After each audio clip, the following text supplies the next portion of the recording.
പോണം. എനിക്കും പോണം. നിങ്ങൾ എല്ലാവരും കൂടെ പോയാൽ പിന്നെ ഇവിടെ ആരുണ്ട്? നേരാ, നല്ല കളക്ഷൻ കിട്ടുന്ന സമയമാണ്. അപ്പൊ ഇത് പൂട്ടിവിടുന്നത് മഹാഭാവമാണ്. പൂട്ടിയിട്ട് ആകാശം ഇടിഞ്ഞു വീഴത്തൊന്നുമില്ല. ഭാസ്കര, എനിക്കും എന്റെ മോളെ പോയി ഒന്ന് കണ്ടാ കൊള്ളാമെന്നുണ്ടായിരുന്നു. ഈ തൊഴിൽ നടത്തുന്ന നിങ്ങൾ അവിടെ കയറരുതെന്നല്ലേ രാഘവൻ പറഞ്ഞിരിക്കുന്നത്? നമുക്കിനി ഇതങ്ങ് നിർത്താം ഭാസ്കര. അത് കൊള്ളാം. നിങ്ങൾ മകളെ കെട്ടിച്ചയച്ചു, കടങ്ങളെല്ലാം വെട്ടി, ഇനി നിർത്താമെന്ന്. അപ്പൊ ഞാനീ പെമ്പിളേർ എങ്ങോട്ട് പോകും? നേരാ കമലാക്ഷൻ, ഏതായാലും നനച്ചിറങ്ങി. ഇനി കുളിച്ചു കയറാം. എങ്ങും പോകാൻ. ഇനി ഇവിടെ നിന്ന് പോകുന്നത് ചുടുകാട്ടിലേക്ക്. പിടിക്കല്ലേ അനങ്ങി പോരുത്. ഞാനൊരു ബാല്യനാണ്. ഒരു 3-4-5 ഓഫീസുണ്ട്. എന്നെ അവമാനിക്കരുത്. നീ എന്തിനു ഇവിടെ വന്നു? ഇച്ചിരി ചുണ്ണാമ്പ് മേടിക്കാൻ വന്നതാണ്. ശബ്ദിക്കരുത്. ഒന്ന് പറഞ്ഞ് മനസ്സിലാക്കി കൊടുക്കണ. ഇദ്ദേഹത്തെ വിടണം. സ്ഥലമറിയാതെ ആദ്യമായി ഒന്ന് കയറിയതാണ്. ആ തള്ള കടന്നു കളഞ്ഞു. അവളെ കിട്ടിയില്ല. എന്താ ഇങ്ങോട്ട് വന്നത്? അമ്മ ഒരാപത്തിൽ നിന്ന് രക്ഷപ്പെട്ടു വന്നതാ. നിർത്ത്. ആപത്ത് എന്താണെന്ന് ഞാൻ കേട്ടു. എന്നോട് ക്ഷമിക്ക് രാഘവ. എന്നോട് ക്ഷമയൊന്നും ചോദിക്കണ്ട. ഇവിടെ താമസിക്കാൻ പറ്റില്ല. നീ മിണ്ടി പോരുത്. ഞാൻ പൊയ്ക്കോളാം മോളെ. നിൽക്കൂ അമ്മേ. ചേട്ടാ, ഞാൻ കാല് പിടിച്ച് അപേക്ഷിക്കാണ്. അമ്മയ്ക്ക് വേറെ ആരുമില്ല. അമ്മ കൂടി ഇവിടെ നിൽക്കട്ടെ. ഇവിടെ താമസിക്കണം. ഞാൻ 4 ആണുങ്ങൾ കൂടെ ജോലിയിൽ ജീവിക്കുന്നവനാണ്. എനിക്ക് അവരുടെ മുൻപിൽ തലകുനിക്കാനാവില്ല. ചേട്ടാ, ഇവരുടെ പെറ്റമ്മയാണ്. ഏതമ്മയാലും ശരി, ഞാൻ ജോലി കഴിഞ്ഞ് തിരിച്ചു വരുമ്പോൾ ഇവിടെ കണ്ടുപോകരുത്. ഞാൻ കാല് പിടിച്ച് കരഞ്ഞു പറഞ്ഞത് കൊണ്ടാ ഇൻസ്പെക്ടർ അമ്മ നമ്മയൊക്കെ വിട്ടയച്ചത്. ജാമ്യത്തിൽ ഇറക്കാൻ ഒരു എരപ്പാളി പോലും വന്നില്ലല്ലോ. ഞാൻ ഇനി ആ വീട്ടിലേക്ക് വരുന്നില്ല. ഞാനും ഇല്ല. സരോജിനിയോ? ഞാൻ ചേട്ടൻ പറയുന്നത് പോലെ ചെയ്യും. നീ എങ്ങും പോകണ്ട. ഞാൻ ആ കിഴവിയെ കണ്ട് പണത്തിന്റെ കാര്യം ചോദിച്ചു വന്ന് നിന്നെ കൂട്ടിക്കൊണ്ടുപോകാം. എന്താ? എന്നാൽ വാ, നമുക്ക് ഹോട്ടലിലേക്ക് പോകാം. അമ്മേ, എന്താ മോളെ? വരൂ, കഞ്ഞി കുടിക്കാം. വേണ്ട മോളെ, എനിക്ക് നീ കഞ്ഞി നിന്നെന്ന് രാഘവൻ അറിഞ്ഞാൽ ചിലപ്പോ അവൻ നിന്നെ ഇറക്കി വിടും. പെറ്റ തള്ളിക്ക് കഞ്ഞി കൊടുത്തുകൊണ്ട് എന്നെ ഇറക്കി വിടുന്നെങ്കിൽ വിടട്ടെ. അമ്മ വരൂ. കമലാക്ഷമ്മ നല്ല പുള്ളിയാണല്ലോ. എന്താ? ഞങ്ങളൊക്കെ പോലീസുകാരോട് പോയ തക്കത്തിന് ഉള്ള കാശ് പിടിച്ചോണ്ട് പോകുന്നുവല്ലേ? കാശോ? എന്റെ മോള് സത്യമായിട്ട് ഞാൻ അവിടെ നിന്നും കൊണ്ടുവന്നിട്ടില്ല. വല്ലോരും എടുത്തോണ്ട് പോയി കാണും. വേല കയ്യിലിരിക്കട്ടെ. അമ്മ കാശ് കൊണ്ടുവന്നെങ്കിൽ ഞാൻ അറിയാതിരിക്കോ? മര്യാദയ്ക്ക് എന്റെ കാശ് തരുന്നതാ നല്ലത്. ഓ, പോയില്ലല്ലേ? ഞാൻ പോണ്ടെന്ന് പറഞ്ഞതുകൊണ്ടാ അമ്മ നിന്നത്. നീ എന്തിനാ ഇവിടെ വന്നത്? നീ ഇപ്പൊ സ്വർഗത്തിൽ നൂലിറങ്ങിയൊന്നു പോലെയാണല്ലോ ചോദിക്കുന്നത്. എന്തിനാ വന്നെന്നാ ചോദിച്ചത്? എനിക്ക് ഇവരുമായി ചില ഏർപ്പാടുകളൊക്കെ ഉണ്ട്. പുതിയതായി ബിസിനസ് ഇവിടെ തുടങ്ങിക്കളയുമെന്നായിരിക്കും. ഇറങ്ങടാവളിയില്ല. ഞാൻ ഇറങ്ങണമെങ്കിൽ നിന്റെ അമ്മായിമ നിന്റെ കയ്യിൽ കൊണ്ടുതന്ന പണം ഇങ്ങ് തരണം. ഇവിടെ ഒരു പട്ടിയും പണം കൊണ്ട് തന്നിട്ടില്ല. പണം കിട്ടാതെ ഞാൻ പോവില്ലടാ. പോവില്ലേ? ഇല്ല. എന്നോ പിടിച്ചോളാം.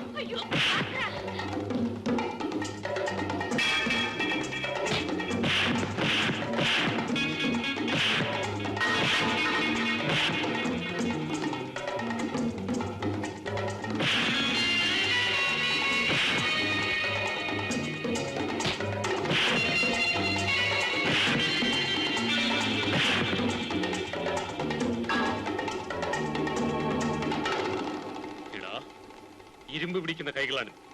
ഇനി മേലാൽ നിന്നെ കാമ്പൗണ്ടിൽ കണ്ടുപോയാൽ നിന്റെ എല്ല് ഞാൻ ബാക്കി വെക്കില്ല.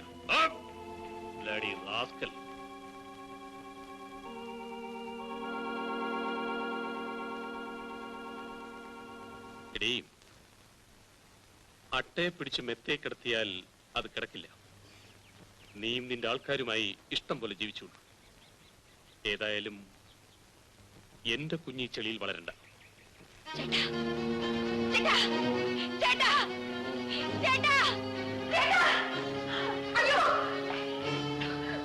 എന്റെ കുഞ്ഞിനെ തൊട്ടുപോകരുത്.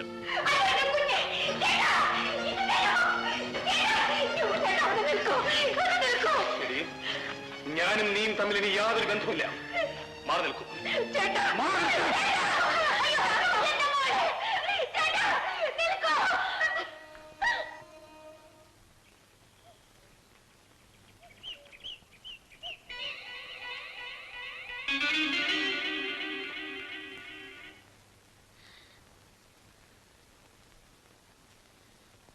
മുതലാളി എന്താ ഇങ്ങോട്ട്? ഞാൻ എന്തിനാ വരുന്നതെന്ന് കമലാക്ഷമ്മ അറിഞ്ഞൂടെ? മുതലാളി ദയവായി പുറത്തു പോകും. പോകാനോ? എന്റെ പണം ഈടാക്കാൻ വേണ്ടിയാ ഞാൻ മുതലാളിയെ വിളിച്ചുകൊണ്ട് വന്നിരിക്കുന്നത്. സാവിത്രി ഇന്ന് മുതലാളിയോട് അയച്ചേ പറ്റും. നീ അലറണ്ട. ചോദിക്കുന്ന പണം തരാമെന്ന് പറഞ്ഞത് കൊണ്ടാ ഞാൻ മുതലാളിയെ വിളിച്ചുകൊണ്ട് വന്നിരിക്കുന്നത്. അങ്ങനെ പോകാനല്ലേ ഞാൻ വന്നത്. മുതലാളി ഇവിടെ കാറിൽ കയറ്റി തരുന്ന കാര്യം ഞാനേ. എന്റെ മോളെ ഇവിടുത്തെ കൊണ്ടുപോകാനുള്ള ചങ്കുറപ്പൊന്നും കണ്ടോടാ. അതിന് ചങ്കുറപ്പൊന്നും വേണ്ടടി.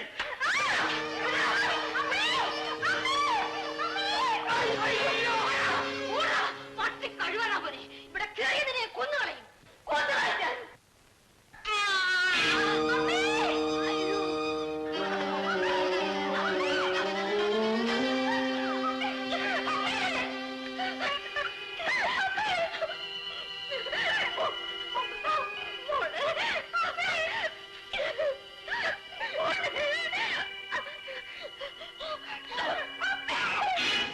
രാഘവ, ഞാൻ നിന്റെ സഹോദരിയാ. പക്ഷേ നീ മറ്റൊന്നും വിചാരിക്കരുത്. ഈ കുഞ്ഞിനെ എന്നെ കൊണ്ട് വളർത്താൻ സാധ്യമല്ല. എന്തു വന്നാലും എന്റെ കുഞ്ഞിനെ ഇനി അവളെ കൊടുക്കില്ല. നീ വാശി പിടിച്ചിട്ട് കാര്യമില്ല. മുലകുടി മാറാത്ത കുഞ്ഞാണ്. അതിന്റെ തള്ളയെ ഏൽപ്പിച്ചില്ലെങ്കിൽ അത് കരഞ്ഞു കരഞ്ഞ് ചത്തുപോകും. നീ ഒന്നും പറയണ്ട.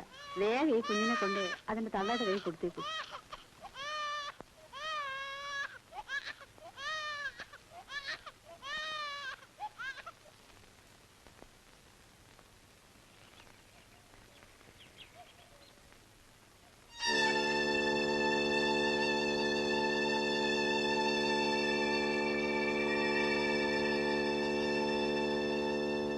വഞ്ചക്കി, ഞാൻ ഇറങ്ങിയിട്ട് 2 ദിവസം കഴിയുന്നതിന് മുൻപ് നീ നിന്റെ തൊഴിൽ ആരംഭിച്ചു അല്ലേ?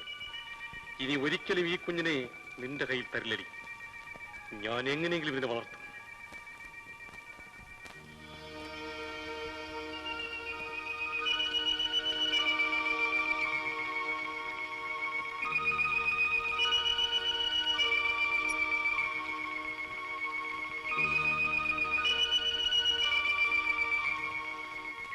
സാവിത്രി, നീ എന്താ വല്ല നിൽക്കുന്നത്? ഒന്നുമില്ല. എനിക്കിന്ന് ചുറ്റു വേറെ ലൈനില്ല. വരൂ. 2-4 ദിനം കൊണ്ടൊരുത്തനെ തണ്ടിലേറ്റി നടത്തുന്നതും ഭവാൻ, മാളിക മുകളേറിയ മന്നന്റെ തോളിൽ മാറാപ്പ് കയറ്റുന്നതും ഭവാൻ എന്ന് പണ്ട് ആരാണ്ടോ പറഞ്ഞതുപോലെ ആയല്ലോ സാറിന്റെ ഗതി. അത്ര വലിയ മാളിക കഴിഞ്ഞ സാർ എങ്ങനെയായി കൊച്ചു വീട്ടിൽ കഴിയുന്നത്? കഴിയേണ്ടി വന്നാൽ കഴിയാതെ നോക്കൂ. ശരിയാ, അടി തെറ്റിയ ആനയും വീഴും. ഇതാ എല്ലാം കൂടെ 7 രൂപയ്ക്കുണ്ട്.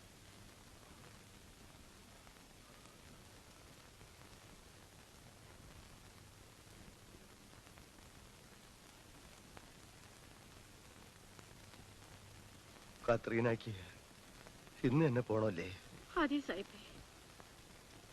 നിന്റെ മോളെ കല്യാണത്തിന് നിനക്ക് പോകാതിരിക്കാൻ പറ്റില്ലല്ലോ. നിനക്കൊരാവശ്യം വന്നപ്പോ ഞാനില്ലായ്മക്കാരനായിപ്പോയി. എനിക്കൊന്നും വേണ്ട സാഹിബേ. 10-20 വർഷക്കാലം ഈ കുടുംബത്തിൽ രംഗത്തെ പോലെ നീ കഴിഞ്ഞു. സ്വന്തം മകളെ പോലെ എന്റെ മകളെ നീ വളർത്തി. എന്ത് മറന്നാലും അതെനിക്ക് മറക്കാൻ പറ്റില്ല. ഇവിടുത്തെ ചുറ്റുപാടുകൾ ഞാനും മറന്നുകൂടല്ലോ. എല്ലാം ഞാനായിട്ട് നശിപ്പിച്ചതാണ്. ഒരു മകൾ വളർന്നതിന്റെ കാര്യം പോലും ഞാൻ മറന്നു.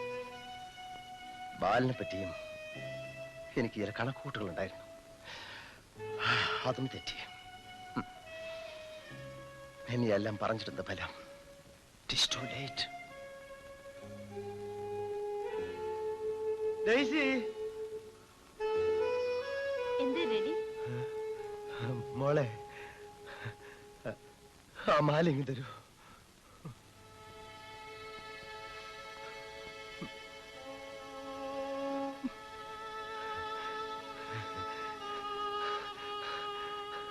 ഇതാ കത്രീന.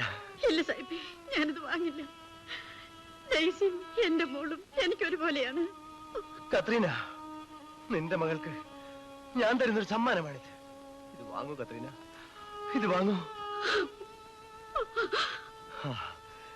ഇതാ മോളെ, ഞാൻ പോകുന്നു മോളെ.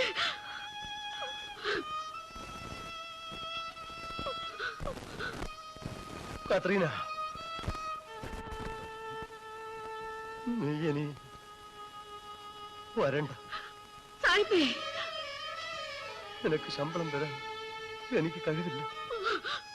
വയ്ക്കോ വയ്ക്കോ